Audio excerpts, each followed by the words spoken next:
about Canada marijuana legalization. This is an important step.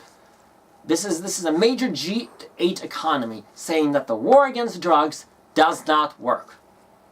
Because you know why? People who do drugs should not be considered as criminals. They should be considered people with mental health problems. And Uruguay found out the same way. But of course, Uruguay, being a tiny country of only 3.5 million people, doesn't have much influence in the world. Canada is a major trillion-dollar economy, and the war and sends a clear message throughout the world that marijuana is ridiculous, because there are much stronger drugs in the world that people can legally consume, such as alcohol, such as tobacco. And they have far worse effects than marijuana does.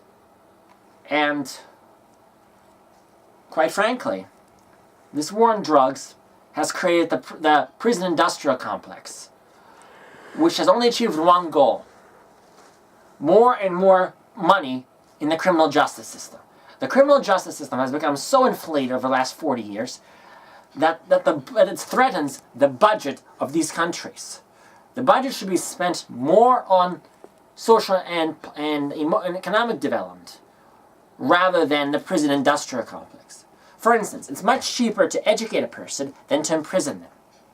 And quite frankly, if you educate a person, you educate the nation. If you imprison the person, you imprison the nation. It's very important. And the war on drugs has done just that.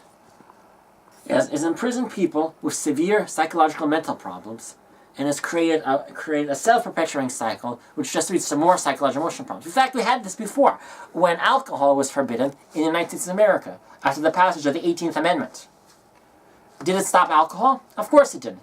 It created more gangs. Al Capone, Dutch Schultz, and Bonnie and Clyde, and I could go on and on and on. And quite frankly, people still drank illegally. And this experiment of prohibition of alcohol is just as bad as a prohibition of drugs. And quite frankly, it's just as pointless and should stop. Thank you.